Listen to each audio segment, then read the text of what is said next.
Buenos días, bienvenidos a nuestro Ipsos Talk, Perspectivas para la segunda vuelta, en el cual discutiremos, a la luz de las últimas encuestas realizadas por Ipsos, los resultados de la primera vuelta, cómo se viene la segunda en estos momentos y qué temas son prioritarios para la ciudadanía de cara a esto. En esta sesión nos acompaña Alfredo Torres, presidente de Ipsos Perú, como ponente, ¿no?, que nos va a hacer ahorita una presentación. Y luego de esto tendremos a Patricia Rojas. Patricia Rojas, también una investigadora de Ipsos Perú, con experiencia de más de 10 años liderando estudios de Public Affairs.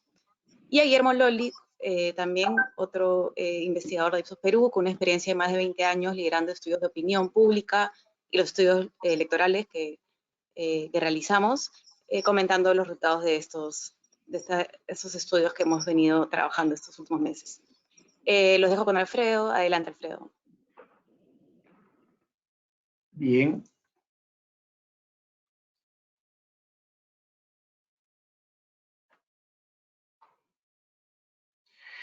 Buenos días a todos. Vamos a comentar entonces las perspectivas que vemos para la segunda vuelta, pero me parece importante compartir primero con ustedes un par de láminas de contexto de estudios que hemos hecho en Ipsos a nivel global y que muestran que el caso peruano ya era una preocupación en el mundo. Ipsos tiene un Disruption Barometer que mide el riesgo sociopolítico entre alrededor de 30 países que se miden globalmente. Y en este indicador, digamos, hay países que han mejorado en los últimos años, como Australia, Arabia Saudita o la China, incluso Gran Bretaña, pero hay otros países, en cambio, que hemos desmejorado considerablemente, y entre ellos el Perú es el caso más grave, ¿no? En comparación con los datos pre-COVID, es el país que más ha caído en este barómetro, que es la expectativa, digamos, del ciudadano, del consumidor, en términos de lo que es la estabilidad sociopolítica. Es un indicador que se construye a partir de varias variables, pero al final esto es lo que nos muestra. Y es clarísimo que ha sido el periodo de la pandemia, porque en los años previos andábamos, digamos, alrededor del punto medio, ¿no? Con altibajos según las crisis. Pero realmente es hasta enero, a partir ya de enero del 2020 o febrero-marzo, que tenemos la crisis de la pandemia, que empieza a caer este indicador. Se agrava, por supuesto, con algunas otras crisis, como ya la renuncia de Vizcarra, Merino presidente, las protestas, el vacuna Gates, y bueno, y los incrementos en el número de fallecidos por el COVID-19. Y entonces hoy día estamos en el punto más bajo histórico, y es justo ahí donde nos tocan las elecciones. Entonces, yendo a las elecciones, está claro que se producen en un momento en el cual hay una tremenda crisis sanitaria, sociopolítica, económica también, y por lo tanto el electorado está más preocupado por su sobrevivencia, digamos, que por las elecciones, y eso también es una de las causas por las cuales la elección es tan fragmentada. Y no solamente fragmentada, sino también tan movida, ¿no? Este gráfico muestra las variaciones, pero con una línea adicional que no siempre se pone, que es la línea del voto blanco y viciado, que es la que en realidad gana las elecciones. En otros procesos electorales nacionales, siempre ha habido un candidato que tenía, o dos, o ambos candidatos que tenían más votos que el blanco nulo. Esta vez ha ocurrido, como ya ha ocurrido en algunas elecciones regionales, esta situación a nivel nacional. Entonces, el blanco viciado es la votación más alta, y por supuesto, seguida de Pedro Castillo y Keiko Fujimori. Este gráfico lo que muestra son los votos emitidos, no los votos válidos, ¿no? Entonces, en votos emitidos, la suma de estos dos candidatos que pasan al primer lugar es apenas 26%.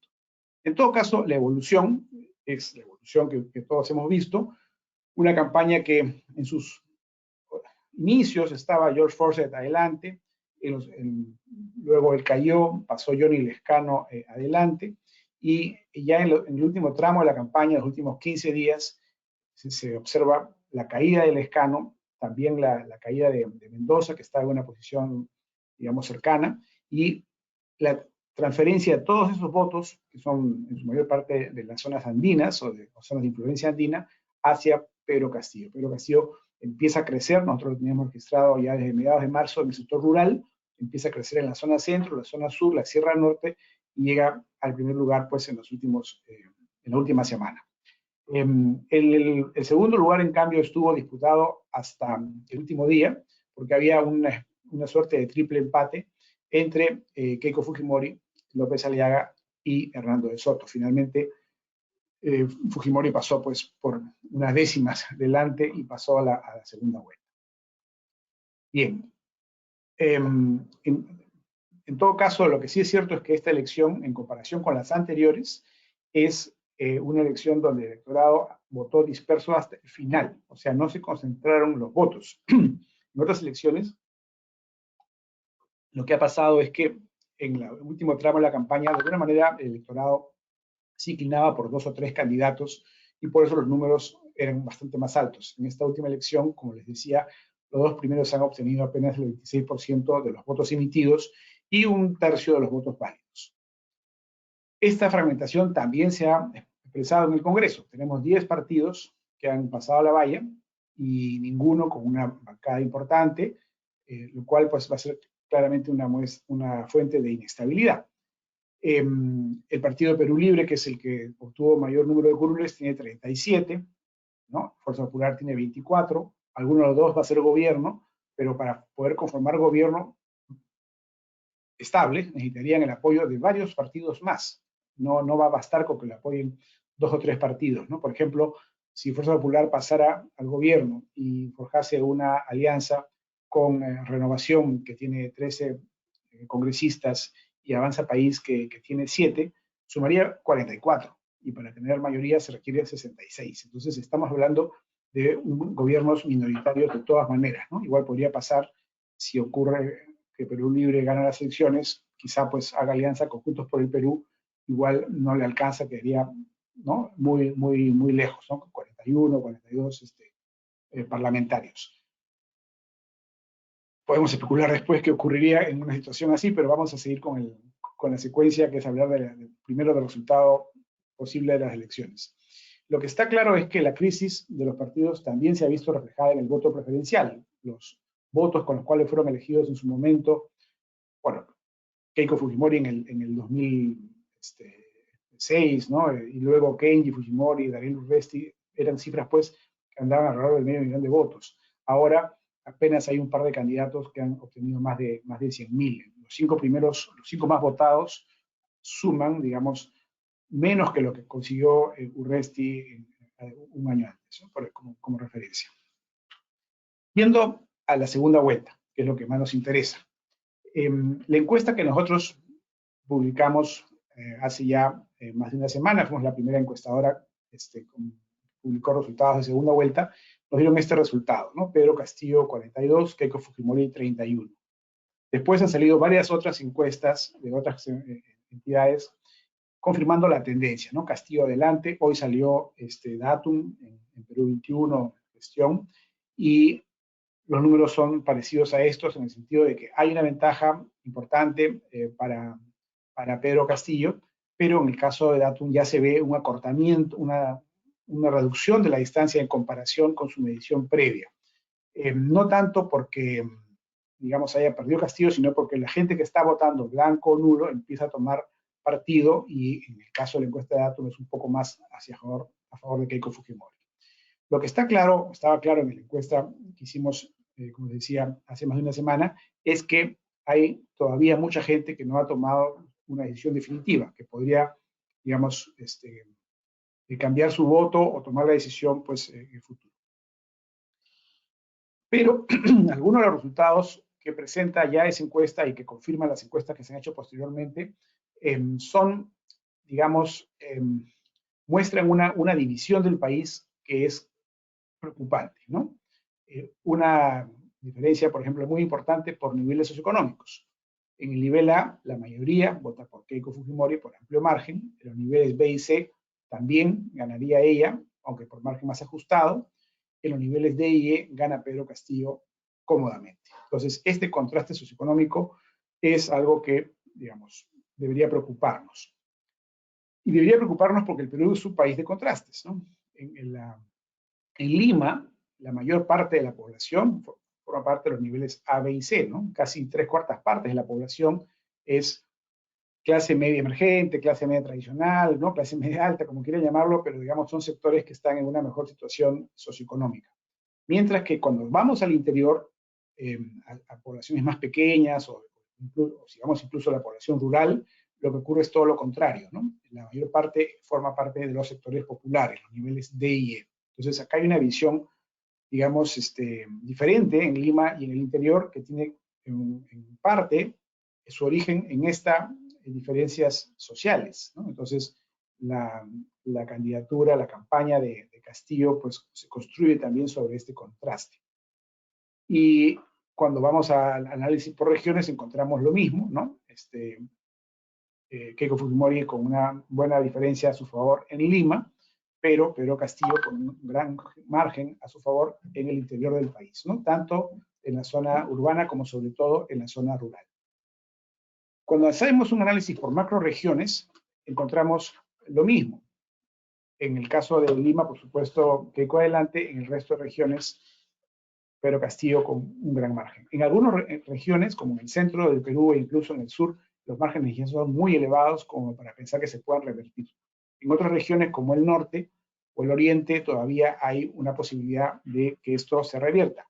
Pero incluso en esos casos habría que hacer una mirada más específica, ¿no? Porque dentro del norte, por ejemplo, hay costa norte y sierra norte, y los votos, pues en la costa no son los mismos que los que hay en Cajamarca, ¿no? Que es la zona digamos, de origen de Castillo. Entonces, la campaña va a tener que ser mucho más micro dirigida en ambos casos para poder mover estos números.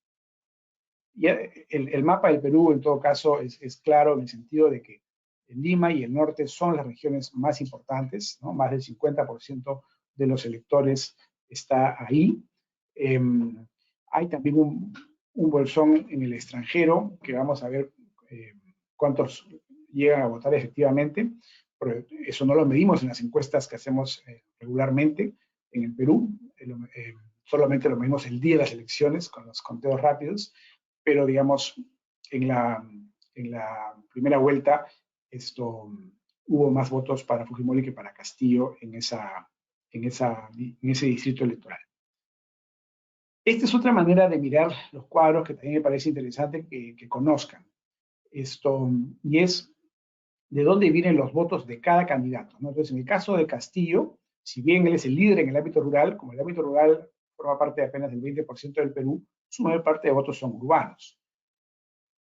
Como su votación es baja en Lima, si bien Lima es el distrito electoral más grande, el 80% casi de sus votos viene del interior del país, ¿no? En el caso de Keiko Fujimori, en cambio, ocurre lo contrario. Keiko Fujimori, su voto es, por supuesto, muy urbano, pero casi la mitad de su votación está en Lima. Casi la mitad de los votos, la intención de voto por Keiko Fujimori está en Lima. Y en el caso de los indecisos, incluyendo ahí aquellos que dicen hoy que votarían en blanco y viciado, lo más interesante de notar es que 2/3 partes de los indecisos, o sea, 40% más 26%, están entre Lima y el norte del país. Entonces, nuevamente, estas son las regiones en donde se va a dar la pelea más grande, ¿no? En el centro del Perú, por ejemplo, hay 4% de indecisos, no vale la pena prácticamente para ninguno de los hacer mucha campaña por ahí. En el sur hay 19, quizá puede habilitar algunos viajes, y en el oriente 12, pero lo más grande está pues en Lima y el norte. Otra manera de analizar a los electores es en función de sus preferencias políticas, económicas y sociales, ¿no? Algunos de ustedes saben que yo publiqué un libro en diciembre que se llamaba Elecciones y Decepciones, e incluí un test en el libro que llamamos el TOPES, ¿no? El test de opiniones o de orientaciones políticas, económicas y sociales, para poder clasificar a la ciudadanía. Bueno, lo que hemos hecho ahora es actualizar estos resultados para ver cómo se ha movido la ciudadanía a partir de la campaña electoral, ¿no? Y lo que hemos encontrado es que en el mundo, digamos, de las ideas políticas, ha habido un crecimiento interesante de 15 a 26% entre la gente que se define como demócrata. O sea, la campaña electoral ha reavivado un poco las ideas, el debate democrático. Y si sumamos a los que se consideran semidemócratas, pues hay una amplia mayoría que estaría en esa línea. Sin embargo, el índice se construye con varias variables, ¿no? La creencia en que la democracia es la mejor forma de gobierno, la defensa de los derechos individuales respecto del Estado, la libertad de expresión, y en esos casos la gran mayoría pues se anota en el lado democrático. Pero hay una variable que es importante también, que es el tipo de líder que requiere el país, ¿no? Si requerimos un líder fuerte, autoritario, o un líder dialogante, concertador.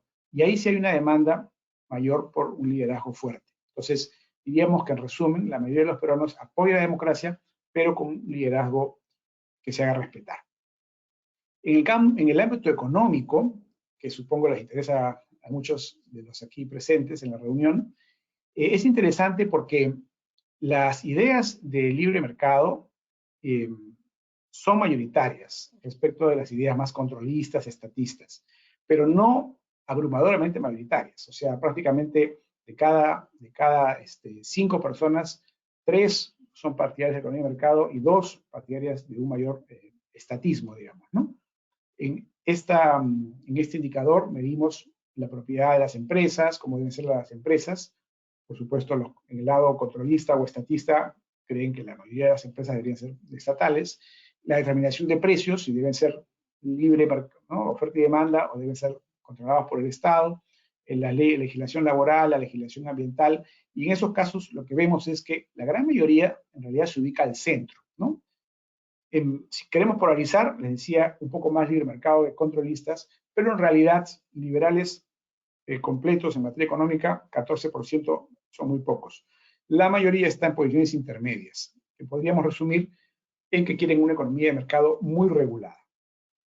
Eso ya hemos visto en los últimos años cómo ha ido evolucionando, cada vez más controles, cada vez más microregulación, y tiene que ver con la desconfianza que existe en los ciudadanos, en los consumidores, con la conducta de las empresas, ¿no? Por supuesto, se ha agravado con los escándalos de corrupción que hemos visto con el Club de la Construcción, Odebrecht, etcétera, pero también tiene que ver con las preocupaciones por los precios, ¿no?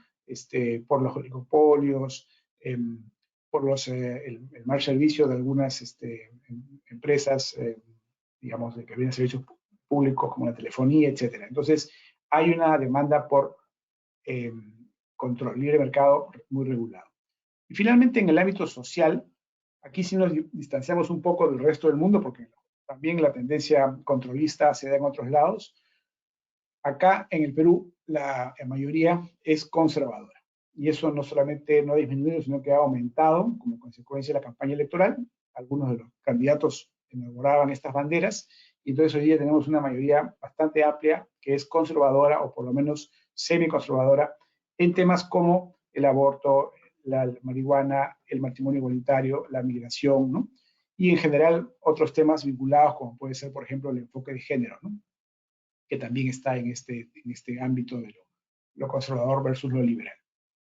Entonces, cuando vemos dónde están los candidatos, o dónde están los votantes de cada candidato en estos 3 ejes, encontramos que en general, digamos, los peruanos que tienen inclinaciones más autoritarias, conservadoras y controlistas o estatistas, se inclinan más por Pedro Castillo. Keiko Fujimori tiene un mix, digamos, más variado, y los indecisos, los que votan en blanco, viciado o no precisan todavía su voto, tienen un perfil más similar al de los posibles votantes de Keiko Fujimori. Entonces, si este fuera el último cuadro que les presento, podríamos concluir que la mayoría de los indecisos va a votar por Keiko Fujimori. Algo de eso puede ocurrir, según la encuesta de datos ya está ocurriendo, pero sin embargo no es el único elemento que toman en cuenta los electores para votar.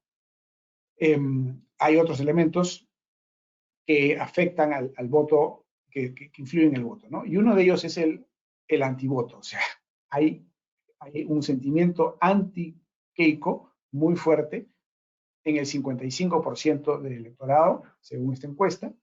Es decir, la mayoría dice que definitivamente no votaría por ella. Tiene muy mala opinión de ella, dice que es una mala persona, etcétera. Así que aunque piense igual, no quieren votar por ella. En el caso de Castillo, este antivoto es menor. O sea, la idea de que él es un profesor el ámbito rural, bueno, que nunca se ha visto envuelto en un escándalo de corrupción, etcétera, entonces le genera una mejor imagen y un voto, digamos, la decisión de votar por él mucho más alta. Entonces, este es el gran problema que enfrenta Keiko Fujimori, que es su alto nivel de antivoto. Y esta es por ahora la ventaja de Castillo, porque su antivoto es relativamente bajo. Entre los indecisos, que es finalmente el elector que nos interesa más, este sentimiento de antivoto aumenta para los dos en realidad. Y por eso muchos de ellos van a votar en blanco, porque no les gusta ninguno de los dos. Pero el problema, la mayor barrera es que si uno quiere convencer a una persona que está votando blanco o viciado para que vote por uno u otro candidato, se enfrenta con que este es el sector más desconfiado de ambos, más que tiene un rechazo mayor. Hay, sin embargo, algunos otros hallazgos que pueden sorprender algo más, ¿no? Entre los indecisos, entre los que dicen hoy día que no votarían ni por uno ni por el otro, hay votantes de Hernando de Soto y de Rafael López Aliaga en mayor proporción que de otros candidatos, ¿no? Entonces, esto, en teoría, pues es una oportunidad para Keiko Fujimori porque podría captar esos votos que ideológicamente están más cerca. Pero repito, el problema es que esta gente no la quiere, ¿no? No confía en ella, no le cree cuando ella, digamos, pide disculpas, por ejemplo, por su conducta pasada, ¿no?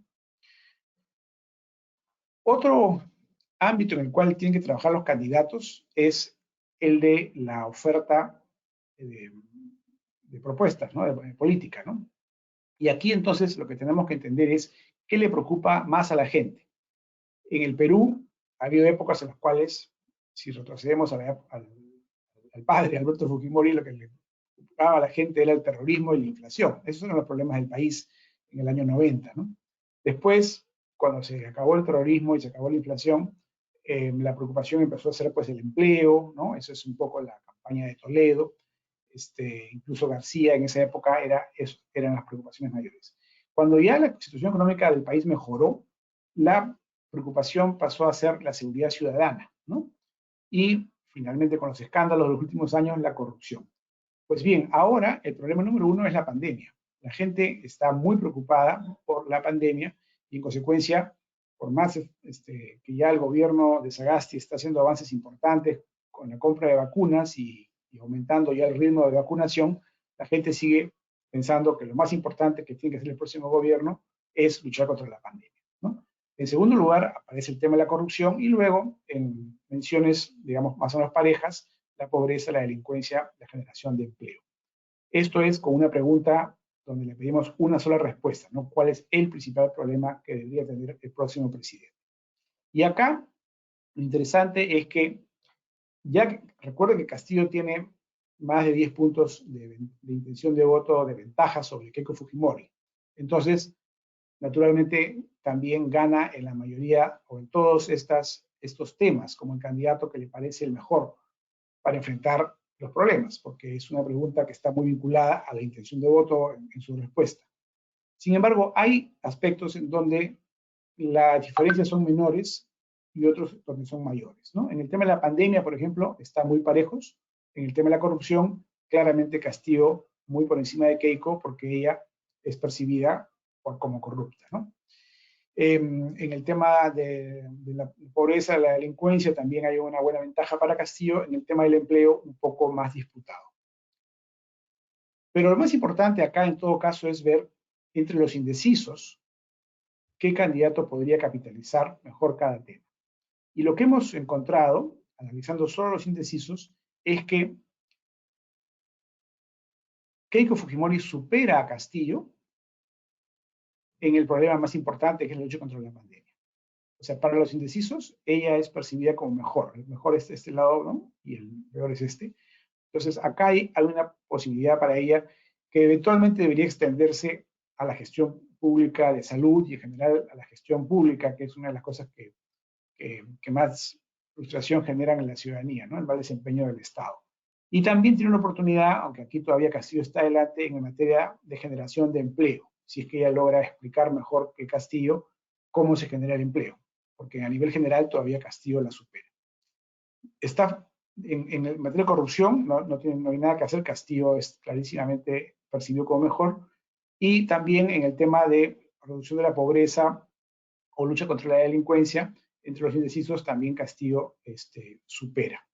En fin, esos son un poco las conclusiones que podríamos adelantar sobre esta parte.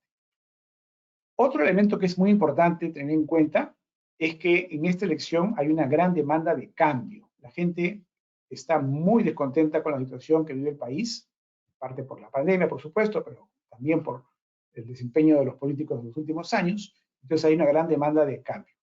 En ese sentido, el ser el candidato del cambio es mucho más atractivo que ser el candidato del establishment, ¿no? El candidato de la continuidad. No es la primera vez que esto ocurre.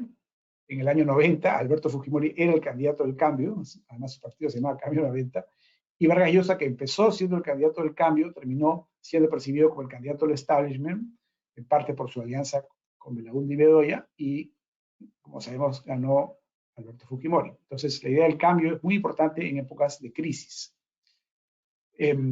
Pues bien, cuando hablamos de prioridades, sin embargo, hay un cambio que no es tan mencionado y vale la pena recordarlo, que es el tema de la reforma de la Constitución. O sea, el cambio, Verónica Mendoza y los otros candidatos, el propio Castillo, lo han asociado al cambio de la Constitución. La verdad, lo que la gente quiere es el cambio en que mejore su vida, y eso implica que se resuelva el tema de la pandemia, que se resuelva o que se combata eficazmente la delincuencia, que haya más empleo, mejor educación, etc. Entonces, creo que es importante tener en cuenta que cambio sí, pero reforma en la Constitución no necesariamente es un tema tan prioritario. En todo caso, sí creo que, además tenemos otras encuestas que ya no incluyo acá, la gente sí quiere que hayan cambios en la Constitución, pero eso no es lo mismo que haya cambios de Constitución o que haya una Asamblea Constituyente. Volviendo a la idea del cambio, entonces, ¿cuáles son los cambios que la gente quisiera? Porque efectivamente se habla mucho del modelo económico y la gente quiere cambios en el modelo económico. Solamente esta es la última encuesta, el 11% estaba a favor de la continuidad del modelo, ¿no? La mayoría querían cambios, 9 de cada 10 querían cambios, moderados o radicales, pero cambios. Lo importante acá, y esto lo hemos comentado antes, algunos de ustedes quizá lo recuerden, es que cuando preguntamos por el modelo económico, específicamente qué cambios quieren, y planteamos alternativas abiertas, lo que la gente nos dice es mejoras en la educación, en la salud y en la seguridad. O sea, acá hay un tema de una gran confusión entre lo que es el modelo económico y lo que es la gestión pública. La gente lo que quiere en realidad es una mejor gestión pública, quiere que mejore su vida cotidiana. Y eso es educación, salud y seguridad. También, por supuesto, combatir la corrupción. El único tema, digamos, de implicancia empresarial que sale fuerte y que ha crecido es legislación laboral. O sea, sí quieren más protección, más beneficios para los trabajadores, lo cual tiene cierta lógica. Pero otras demandas que son típicamente de política económica, como controles de precios, aumento de impuestos, o el tema que Castillo está levantando de nacionalizar, estatizar, no están en la prioridad de la ciudadanía. No es que sean rechazadas, ¿ah? Si preguntamos una por una, como ya vimos en algunos cuadros previos, hay mucha gente que simpatiza con la idea de un Estado que tenga empresas, con un Estado de control de precios, les parece bien, pero no está en su top of mind. Lo que quieren ellos, en realidad, lo más importante es su vida cotidiana, y eso es salud ahora con la pandemia, educación, seguridad ciudadana. Bueno, como conclusiones, entonces, hemos tenido las elecciones más fragmentadas de la historia del Perú, no cabe la menor duda. Lo veníamos diciendo desde antes y así fue. La segunda vuelta nos presenta unos fuertes contrastes socioeconómicos y entre Lima y el interior del país, lo cual es malo porque es, digamos, un país que se incide, que se confronta. Lo mejor serían candidatos que tuviesen pues apoyos transversales y no apoyos polarizados. Hay un sector en el electorado que es autoritario, hay un gran sector que es conservador y también un sector muy importante que cree en un Estado controlista. Bueno, estos electores se inclinan más por Castillo. Ahí está, hay buena parte del voto de Castillo que está ahí. Los indecisos tienen un perfil más parecido al de los votantes de Keiko Fujimori, tanto en variables sociodemográficas, es decir, socioeconómicas, como en actitudes sociales, económicas y políticas. O sea, hay un poco de todo en términos ideológicos. Pero el gran problema que hay acá es el alto antivoto que ella despierta y que en realidad que ha construido a lo largo de su carrera política y que ahora está tratando de reducir, que ha reducido parcialmente, pero todavía de manera insuficiente.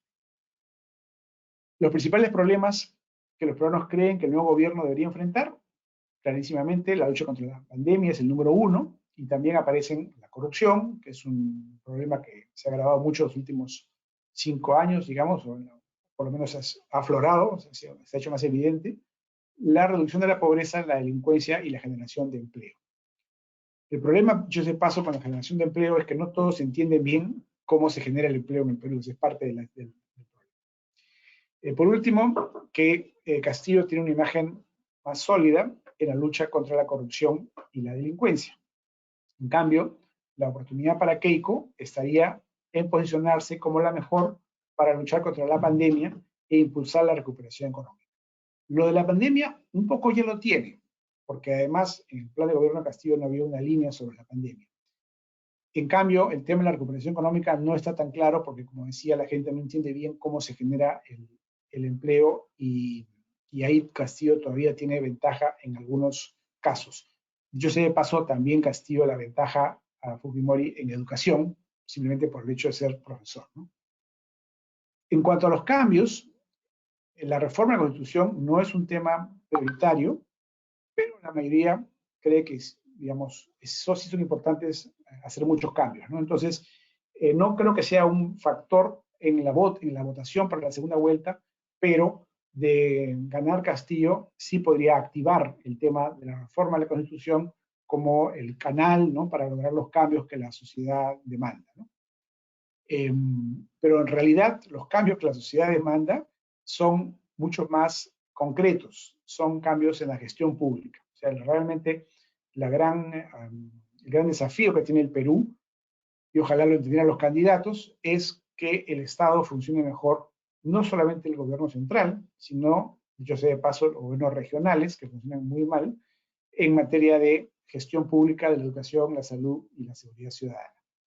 Por último, la reforma en el sistema político no es percibida como prioritaria en la ciudadanía. Cuando hacemos preguntas también aparece después del puesto 10, pero a la luz de la experiencia reciente sí resulta fundamental. O sea, si algunos cambios había que hacer en la Constitución, son reformas para que la gobernabilidad mejore, ¿no? Porque lo único que nos queda claro de estos resultados electorales es que se nos vienen tiempos muy inestables en el Perú, gane quien gane.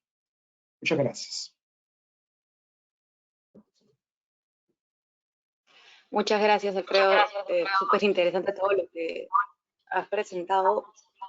Ahora vamos a darle pase unos 3 minutos a Patti y luego 3 minutos a Guillermo para que nos comenten un poquito esta presentación que hemos visto.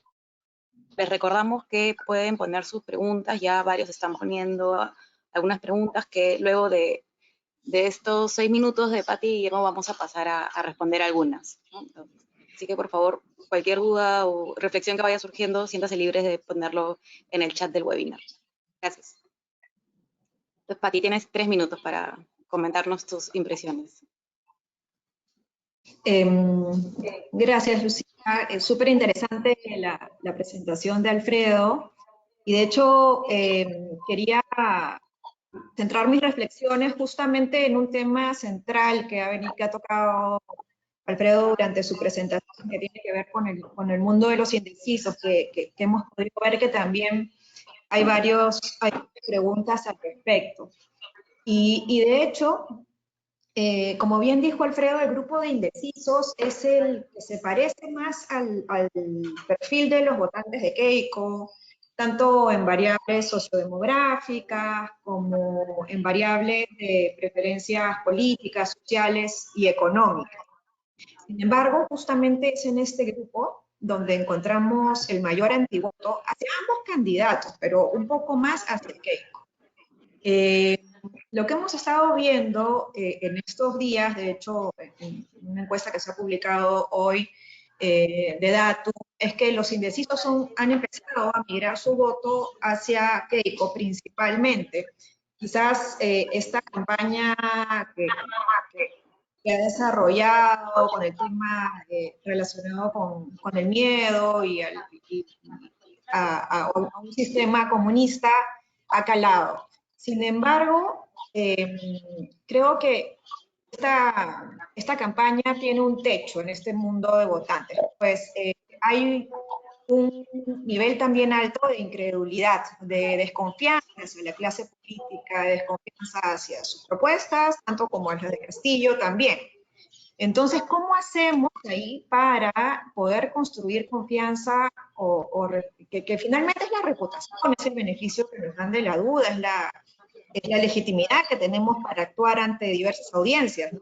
Lo mismo ocurre con la confianza en el mundo empresarial. ¿Qué hacemos para que la gente confíe, ¿no? Y aquí sí creemos que en el libro de Alfredo está muy bien desarrollado el perfil del candidato ideal, por ejemplo, ¿no? Hay atributos que la población busca que tienen que ver con la honradez del candidato, con la visión a futuro, con su liderazgo y también con las propuestas concretas que puedan solucionar realmente los problemas del día a día de la población, que en este caso, como bien lo ha dicho Alfredo, tienen que ver con la pandemia o el tema de la salud, la economía, que creo que me afecta en el día a día, y también tiene que ver con presentar propuestas concretas para la corrupción.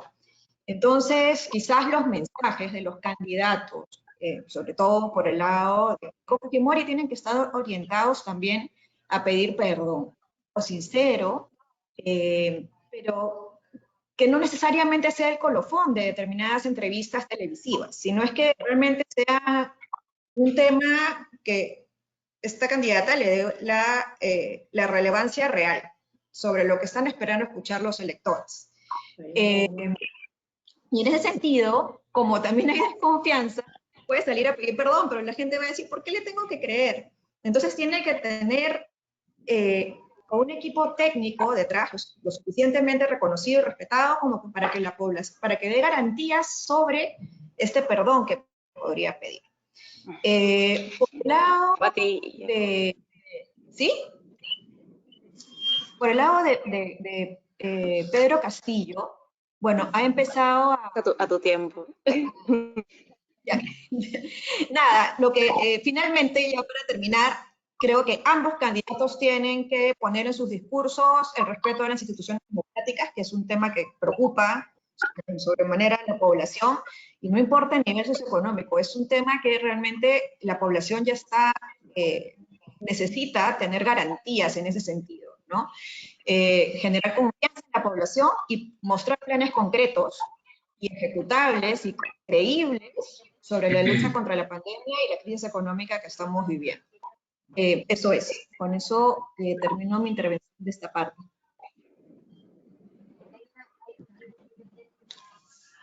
Hola, buen día a todos.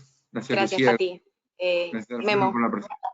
Sí, decía que gracias a Alfredo por la presentación, a Pati por su participación. A mí me parece, yo me quedo dentro de la data tan rica y diversa que hay, me quedo con este tema de la diversidad, ¿no? Que una vez más nos dice pues que no estamos haciendo la tarea, principalmente a nivel de gestión pública, y yo también pienso que a nivel de nuestra responsabilidad como empresa privada, que muchas veces demostramos éxito en nuestro ámbito, pero que creo que deberíamos, no solamente en época electoral, activarse, sino permanentemente estar presente para que esta diversidad vaya un poco disminuyéndose. Vemos a un Castillo pues arrollador en muchísimas regiones del Perú, ¿no? Que sigue creciendo desde que apareció en nuestra encuesta de finales de marzo, y vemos solamente a una Keiko Fujimori fuerte en Lima, fuerte en la costa norte y costa centro, este llamado Lima provincia. Después no tiene más. Está peleando cuesta arriba todas las otras regiones. Y eso es un claro mensaje de que lo que ella representaría, que es este famoso modelo, esto que nosotros en este momento valoramos y quisiéramos que continúe y que mejore, está todavía muy lejos de ser reconocido por la gran mayoría de la gente. Y como menciona Alfredo en un momento de la presentación, no es algo que haya aparecido recién. Esto es una más de algo que venimos viendo a lo largo de los últimos 20 o 30 años, ¿no? Entonces ahí hay un pendiente importante que haga que estos diversos Perú puedan todos en general vivir y disfrutar de una mejor calidad de vida que estoy seguro que el modelo está en condiciones de brindar. Así que esperemos que esta vez sí se pueda pues, poner en práctica, ¿no? Gracias, Memo. Ahora vamos a pasar a una pequeña ronda, bueno, creo que 2 preguntas por cada uno, para no quitarle más tiempo. Están llegando bastantes preguntas, así que estamos tratando de juntarlas de manera de poder tocar todos los temas que les parecen importantes. Pero una primera pregunta que le quería hacer a Alfredo, que bueno, es una pregunta que creo ya nos han hecho bastante desde la primera vuelta, pero siempre queda la duda, es el hecho de que los resultados de la primera vuelta han sido en general sorpresivos para la mayoría de la ciudadanía, ¿no? Principalmente por Pedro Castillo, quien no lideraba las encuestas en las últimas semanas, donde publicábamos encuestas, no lideraba, o sea, estaba ahí, pero no lideraba, y Keiko, que también estaba en generales, ¿por qué no salió antes? ¿No? ¿En qué momento empieza a crecer Pedro Castillo y por qué las encuestas no logran detectar esta evolución? Bueno, lo hemos dicho muchas veces, las encuestas son fotografías, hay que ver la película y muchas veces al final de la película se produce el desenlace. En el caso peruano, esto ya es una tradición. Y la razón es porque los partidos políticos son muy débiles. En un país con partidos políticos fuertes, como por ejemplo en Estados Unidos, donde la población es republicano o demócrata, y el voto es voluntario, el indeciso pues no va a votar, se acabó el problema. Entonces las variaciones no son tan grandes. En el Perú no tenemos partidos fuertes, tenemos muchísimos candidatos, la última vez han sido 18, que cambian además de camiseta en cada elección, muchos de ellos, y el electorado se acerca a las elecciones con gran desconfianza, no le gusta a ninguno, y tiene que escoger, digamos, por ley, porque es obligatorio. Entonces, lo que ocurre es que aparece en algún momento un candidato que va adelante y concentra la atención de la prensa, de los propios ciudadanos, y comienzan a ver sus errores, sus defectos, sus metidas de pata, y entonces lo descartan, ¿no? Entonces aparece después otro que ocupa ese espacio y se repite la historia. Y entonces, la verdad es que, como también comento en el libro, que lo escribí, por supuesto, antes de esta campaña, lo mejor es aparecer al final. Porque cuando uno aparece al final, ya no hay tiempo de que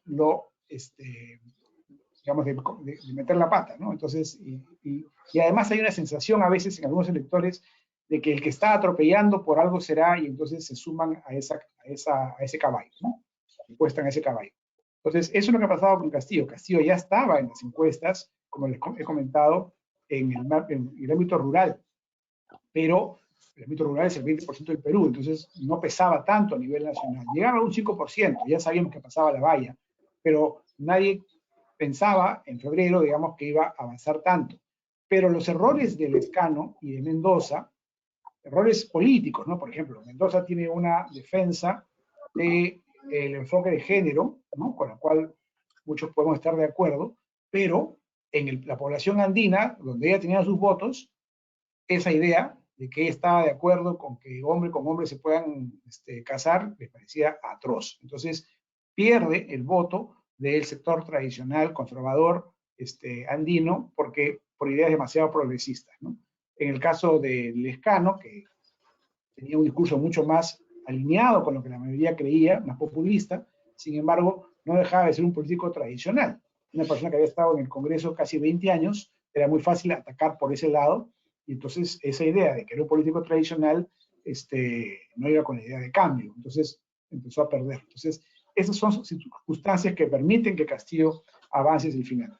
Pero el crecimiento de Castillo sí estuvo claramente detectado en la última encuesta publicable, que fue publicada una semana antes de las elecciones, pero hecha a su vez 3 días antes porque era Semana Santa y había cuarentena. Entonces es una encuesta de 11 días antes de las elecciones. Ahí ya Castillo estaba dentro de los 7 primeros. Y la columna que yo escribí ese día en El Comercio decía que venía creciendo con mucha fuerza y que había entrado al grupo de este múltiple empate en la punta que coronaban estos 7. Ya en la encuesta que hicimos después, por encargo de apoyo y consultoría para el SAE, que fue a media semana, ya lo teníamos adelante a Castillo, y por supuesto la encuesta que hicimos el sábado, la víspera de las elecciones, ya estaba, ya anunciamos que pasaba en primer lugar a la segunda vuelta. Lo que estaba en duda, por supuesto, era el segundo puesto, que se mantuvo en duda hasta el final, ¿no? Se ganó por décimas. Entonces, creo que las encuestas han contado muy bien la película. Lo que no podemos es pretender que un mes antes adivinen qué va a ocurrir el día de la elección. Gracias, Alfredo. Ahora tengo una pregunta para Patti. Bueno, que esto es una reflexión, ¿no? ¿Por qué cada 5 años tenemos elecciones tan polarizadas, ¿no? O sea, van cambiando los candidatos, digamos, el candidato que puede ser definido como el establishment, el candidato definido como el antisistema, pero se mantiene el mismo antagonismo y la misma estructura también de voto, ¿no? Regional. ¿Eso qué lecciones crees que nos puede dejar para los siguientes años, para estas elecciones, ¿no? ¿Cómo se puede ir moviendo la opinión pública frente a estos temas los siguientes años? Sí, o sea, de hecho, este año hemos visto un resultado de una elección aún más fragmentada que en años anteriores, ¿no? Y esto representa también este alejamiento de la población, o esta desconfianza más bien de la población hacia los líderes políticos que existen. Y las opciones establishment y anti-establishment se van a dar en la medida de que haya población, un 70% de nuestra economía sea informal. Solamente el Estado existe para un 30% del país y a duras penas. Entonces, mientras tengamos a una población excluida, que no participa del crecimiento, que no todos los ciudadanos, citando a Tony Alba, en la que el Estado no le da el mismo valor a todos los ciudadanos, vamos a tener estos resultados en las elecciones antagónicos. Más bien, esta elección nos debería servir de alguna forma, debería ser un momento de reflexión en que realmente pensemos en reformas reales que nos permitan tener un discurso común a nivel de nación que nos una a los peruanos y que reflexionemos sobre construir consensos y no discursos antagónicos que nos polaricen como peruanos, ¿no? Eso creo que, si no, va a seguir ocurriendo esto elección tras elección, y más fragmentado aún. Gracias, Patti. Ahora creo que nos queda tiempo para 2 preguntas más. Quería hacer una pregunta a Memo y luego también terminar con Alfredo. Memo, pensando un poco en, digamos, en la gente que todavía está indecisa, ¿no? Ese blanco viciado, o bueno, que todavía no decide por uno de los 2 candidatos, ¿crees que esa intención se va a mantener, ¿no? ¿Qué podría cambiar esa intención de voto? O si los candidatos, digamos, que no pasaron a la segunda vuelta, tendrían una capacidad de endoso, tanto a Keiko Fujimori como a Pedro Castillo. Sí, bueno, con relación al endoque en el Perú no se puede asegurar eso, ¿no? Es, como mencionaba Alfredo, pues no tenemos una estructura partidaria fuerte. Yo diría que no hay partidos en el Perú realmente, ¿no? Y es muy complicado o muy difícil que un candidato endose de los que ya participan. Esto se va a definir entre los indecisos. Yo coincido un poco en el análisis de Patti. y la presentación de Alfredo. Y creo que estos indecisos, que hasta este momento están rechazando principalmente a Keiko, pero fuertemente también a Castillo, necesitan escuchar cosas concretas, ¿no? Estos indecisos necesitan movilizar su voto con relación a estos principales problemas que hemos mencionado hace unos minutos en la presentación. Que aterricen el principal problema en este momento en el Perú, que es la pandemia, sea claramente en el avance de la solución, ¿no? Y la generación de empleo y la reactivación económica. Yo creo que estos indecisos van a poder movilizarse o decidir su voto con mayor facilidad si encuentran cosas concretas en esas líneas, porque va a ser difícil que se acerquen como ya los heavy votantes de Castillo y de Keiko por un tema emocional o por un tema de valoración personal, ¿no? Principalmente en el caso de Keiko, donde se le nota, obviamente, que no tiene la confianza, no genera esa confianza. Entonces, podría esta gente indecisa al final entregar un voto a alguno de los dos por algo concreto de solución a los problemas que la gran mayoría del país está viviendo en este día. En este momento la gente no está viviendo la reforma de la Constitución o no le duele la institucionalidad, que es muy importante. Lo que le duele es la pandemia y que no tiene trabajo. Y eso es lo que creo que claramente los candidatos deberían decirle a los indecisos, ¿no? Gracias, Memo. Un par de preguntas que también quería hacerle a Alfredo sobre Pedro Castillo. Hay dos temas que generan duda. La primera es, ¿por qué Pedro Castillo no está asociado, digamos, a temas de corrupción? Es porque no está asociado a Vladimir Cerrón, porque Vladimir Cerrón sí tiene, ¿no? Acusaciones formales de corrupción. O sea, no existe ese vínculo, ¿no? Como lo tiene tan claro por el lado de Keiko. Y otra duda que también aparece es, ¿qué tan posible es que pase algo como lo que pasó en el 2011, ¿no? Que Pedro Castillo pueda ponerse polo blanco como lo hizo Llanta, pasarse al centro, parece que tuviera intención o no, ¿qué lo limitaría o lo incentivaría a eso? Claro.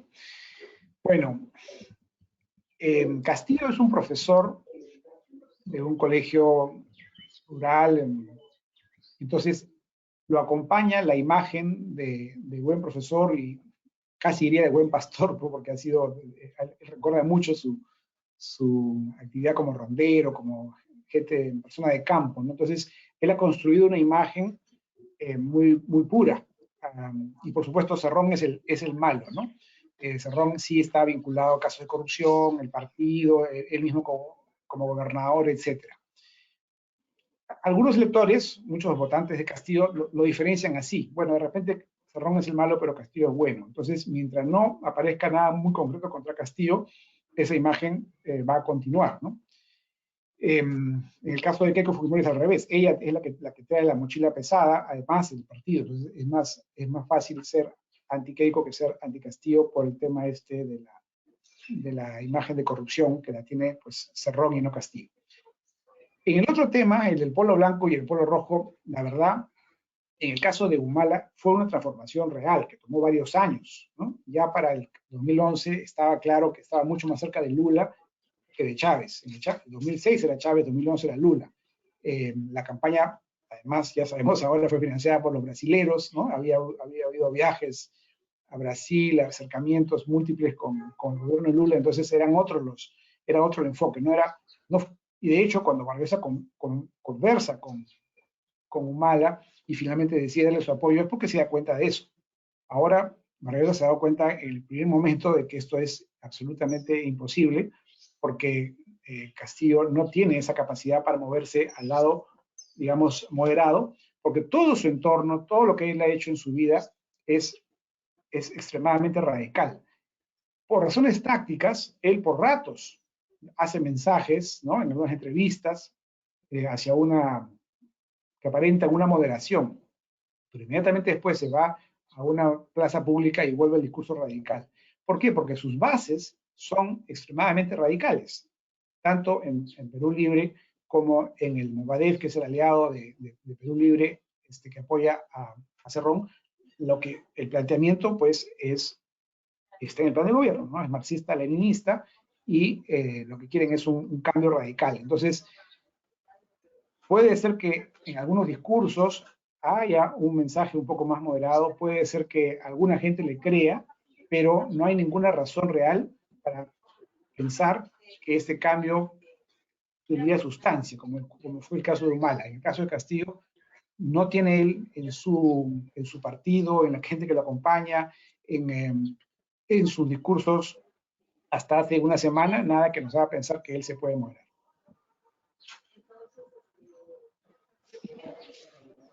Gracias, Alfredo. Pati, también,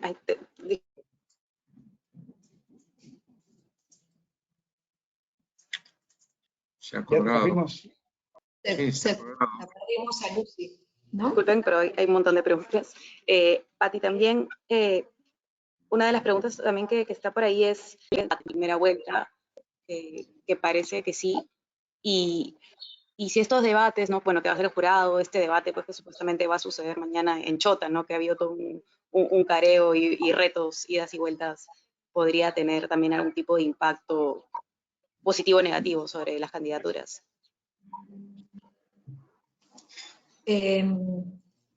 Sí, definitivamente los debates van a tener efectos en ambas candidaturas y el desempeño de cada uno de los candidatos en ellas y su forma de plantear las propuestas que la población espera van a jugar un rol sumamente importante en las preferencias electorales, sobre todo de los indecisos, ¿no? Porque los que ya decidieron su voto, cuando hemos hecho los análisis, están bastante decididos por Keiko o por Pedro Castillo. El tema es convencer a los indecisos con las propuestas concretas que hemos mencionado, ¿no? Y ahí quizás Keiko le lleva bastantes años de experiencia en participación en debates a Pedro Castillo, ¿no? Quizás sea una oportunidad interesante para ella en esta coyuntura. Gracias, Pati. Memo, ahora pensando en Keiko Fujimori, ¿no? Ya hemos hablado de Pedro Castillo. ¿Qué crees tú que ha pasado para que pierda el apoyo que tenía en elecciones anteriores, ¿no? O sea, ¿a dónde se fue su capital? Si habría alguna manera de recuperarlo, ¿no? Algo que le dé algún tipo de ventaja, si su equipo técnico le suma, le resta. Claro. ¿Cómo la ves por ahí? Keiko sembró, está, y eso es lo que está cosechando, ¿no? O sea, claramente todo el caudal electoral que tenía en el 2016 es impresionante, es la forma de cómo deshacer tu imagen política, ¿no? Creo que ella tuvo la gran oportunidad de mostrar que era estadista, aceptar una derrota y tener una posición mucho más constructiva para la República, pero ella se procuró destrozar esa imagen, ¿no? Y ahora, pues claramente esta votación, principalmente en la primera vuelta, que es su bastión fujimorista, ¿no? El fujimorismo ha tenido más o menos el porcentaje que ya ha tenido en la primera vuelta, que le ha bastado, ha sido como perfecto el escenario para ella, siendo todos mini candidatos, y ha logrado pues entrar en esta segunda vuelta. Y la tarea la tiene difícil, ¿no? Si bien la encuesta de Datum está marcando, si la comparamos con la anterior de ellos, una tendencia que se ha cortado la distancia, la tarea es muy complicada porque es muy reciente lo que ella políticamente demostró para la opinión pública, ¿no? Que no le privilegió de repente intereses personales y hasta partidarios encima del interés de la nación. Y lo que estamos viviendo es una consecuencia de todo este despelote de los 5 años, donde ella es una de las principales, si no la primera responsable. Entonces, la tarea en la parte política es muy ardua. Para mí, lo vuelvo a reiterar, lo único que puede movilizar a los indecisos que van a definir este partido, porque lo de Castillo y lo de Keiko lo estamos manifestando, y el análisis que se está haciendo desde Ipsos son votos duros, ¿no? son los indecisos, los que en este momento no están votando válido, ¿no? Blanco viciado no precisa. Y yo creo que la movilización de ese voto tiene que ser sobre planteamientos de calidad de vida, de mejoramiento de todo lo que está pendiente, lo que hace votar masivamente por un cambio, para que la gente pueda obviamente comenzar a sentir que este famoso modelo pues funciona y que no necesariamente lo está haciendo principalmente por la gestión incorrecta, ¿no? Ineficiente que ha tenido el Estado peruano en todas sus estructuras, ¿no? Así que se puede, pero complicado, difícil, no es una tarea fácil.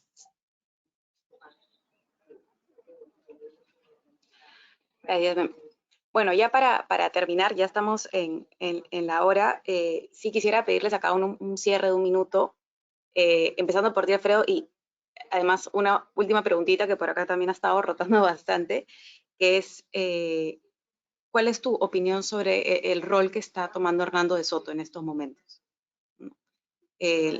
Como que esta posición que a veces le demandan y no, él está diciendo no tomar. ¿Cuál es tu opinión? Y sí, 1 minutito de cierre y luego con Pati y con Memo también. Bueno, no, la opinión, digamos, el juego de Hernando de Soto es muy personal, quiere ponerse por encima de los dos candidatos, creo que a su electorado no lo sigue en esa forma de pensar o de actuar, ¿no? Me parece que el electorado de Soto naturalmente va a ir migrando hacia Keiko. El problema, ya pensando en el cierre, es que Castillo es una persona con la cual la mayor parte de los peruanos se identifica. O sea, siente que es alguien que los representa, que es uno como ellos, ¿no? Y que representa el cambio. Entonces, ese que es lo que también la gente demanda, ¿no? Y eso es muy fuerte, es muy poderoso, ¿no? El discurso que se viene, digamos, contando en su contra, que es verdadero, ¿no es cierto?, de que si él fuera presidente, el riesgo de que sigamos el camino de Venezuela es muy grande, no termina de calar en su electorado, porque su electorado ya está en una situación muy difícil. Su electorado son esencialmente sectores de bajos ingresos. Entonces, el discurso de que vamos a Venezuela le preocupa mucho a los sectores A, B y C. Pero cuando la gente ya está en una situación muy difícil, ese discurso no termina de asustarla, de preocuparla, porque dice, bueno, yo ya estoy mal, no creo que vaya a estar peor, no se imaginan que pueden estar peor. Es más difícil que cale ese discurso. Entonces, por eso sí creo que si bien es importante hacer ver que el riesgo es muy grande, y también que hay mucha corrupción en su entorno, el otro tema que sí es fundamental es convencer a la gente de que la candidata alternativa sí tiene propuestas de cambio que son viables y que pueden ser, digamos, tangibles para la población, ¿no? En este momento, si la gente tiene que votar entre el establishment que no le gusta y el cambio, que es una esperanza, el cambio es más poderoso, ¿no? Entonces, ser candidato al establishment no ayuda. Y si tiene que votar entre un profesor honesto y una persona supuestamente corrupta, evidentemente el profesor honesto jala más. Entonces, hay varias cosas que tienen que cambiar y hay poco tiempo para eso. Creo que se van a cortar las brechas, sí. Si se van a cruzar, no lo sabemos. Los debates pueden ser importantes. Coincido que Keiko tiene mucho más experiencia en debates y que Castillo, en cambio, parece ser que es consciente de que tiene muchas limitaciones o que puede perder los papeles. Pero, en fin, nunca se sabe con precisión. También pensábamos que Vargas Llosa le iba a ganar a Alberto Fujimori en el debate y empataron, ¿no? Y con lo cual Fujimori ganó las elecciones. Entonces, todavía es temprano para anticipar qué puede ocurrir, salvo que va a ser una elección pues muy, muy peleada. Pati, tu minuto de cierre. Nada, coincido bastante con Alfredo. Solo, o sea, agregaría que esta elección pues trae grandes retos y grandes reflexiones que espero que candidatos, sea quien sea, gane, porque no sabemos si es que las tendencias se van a dar o no, se comprometan a a respetar las instituciones democráticas que tenemos, ¿no? O sea, el respeto por la democracia y lo poco que hemos construido por ese lado no puede retroceder por una elección polarizada. Y nos toca ahora, a futuro, pensar también en los temas de reforma política, del sistema de partidos, para construir también discursos comunes en la población que nos permitan a todos tener confianza en todas esas instituciones, en los partidos políticos, y avanzar hacia un discurso de nación, ¿no? Si no podemos continuar contando esa misma historia cada 5 años, y si no hay respeto a las instituciones democráticas, quizás se alarguen pues algunos periodos electorales. Tenemos que estar bien atentos a eso y exigir esas garantías a ambos candidatos. Eso es.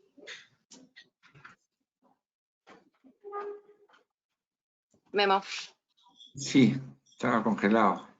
Sí, bueno, yo para cerrar, el momento más crítico, creo, para mí de la República en los últimos 30, 40 años, la verdad que el escenario fue de los peores que se han mostrado en esta segunda vuelta, ¿no? Va a estar esto peleado hasta el último minuto. Yo creo que en las encuestas de ahora están marcando los primeros movimientos, pero esto se va a definir, como siempre pasa en la elección peruana, al final de la película, de la serie. En la última encuesta que hicimos para ver en qué momento se decidió el voto, casi el 50% decidió en la última semana, 20% en el último día. O sea, esta locura de engancharse va a continuar, no tiene por qué cambiar. Sí creo que hay que movilizar a nuestro entorno a que se informe, a que tome una decisión, a que no vote blanco ni viciado, ni deje de ir a votar.